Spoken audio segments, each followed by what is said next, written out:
Hello കൂട്ടുകാരെ, ഇന്ന് ഞാനും എൻ്റെ അനിയനും എൻ്റെ അനിയത്തിയും കൂടെ വർക്കലയിലേക്ക് ഒരു യാത്ര പോവുകയാണ്. ഞങ്ങൾ മൂന്നുപേരും കൂടെ വളരെ സാഹസികമായി സ്കൂട്ടിയിലാണ് പൊയ്ക്കൊണ്ടിരിക്കുന്നത്. ഇരേപുരത്തിൽ നിന്നും വർക്കല വരെ പോകാനുള്ള പ്ലാനിങ്ങിലാണ് ഞങ്ങൾ. വഴിയിൽ എവിടെയെങ്കിലും സ്റ്റക്ക് അറിയില്ല. ആ വഴി ഞങ്ങൾ പൊഴിക്കര റോഡിലൂടെയാണ് പൊയ്ക്കൊണ്ടിരിക്കുന്നത്. വലതുവശത്ത് കടലും ഇടതുവശത്ത് കായലുമാണ്. അങ്ങനെ ആ കാറ്റൊക്കെ കൊണ്ട് നല്ല റോഡിലൂടെയുള്ള നല്ല സ്മൂത്ത് യാത്രയായിരുന്നു. ഈ റൂട്ട് നേരെ കാപ്പിൽ ബീച്ചിലേക്കുള്ളതാണ്. ഇതാണ് കാപ്പിൽ ബീച്ച്. ഇവിടെ ഒത്തിരി അഡ്വഞ്ചറസ് ആക്ടിവിറ്റീസ് ഉണ്ട്. കണ്ട ഒരു ബലൂൺ പറക്കുന്നേ, ഇതെല്ലാവർക്കും അറിയാലോ, സ്പോർട്സ് സ്കൈ ഡൈവിംഗ്. എനിക്കിതൊക്കെ ചെയ്യാൻ പേടിയാട്ടോ.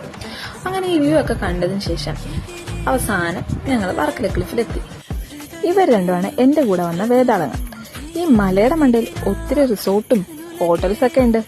എന്നൊക്കെ പറഞ്ഞാലും നല്ല അടിപൊളി ടൂറിസ്റ്റ് സ്പോട്ട് തന്നെയാണ്. പരവതാനി പോലെ കിടക്കുന്ന കടലും കുറെ ആൾക്കാരും. വെക്കേഷൻ ആയതുകൊണ്ട് എല്ലാവരും ഫാമിലിയായിട്ടും ഫ്രണ്ട്സായിട്ടും അടിച്ചു പൊളിക്കാൻ വന്നതായിരിക്കും. ഈ മലയെല്ലാം താണ്ടി കടലിൽ കാലൊക്കെ നനച്ച് സൺസെറ്റ് കാണാനുള്ള പ്ലാനിങ്ങിലായിരുന്നു ഞങ്ങൾ.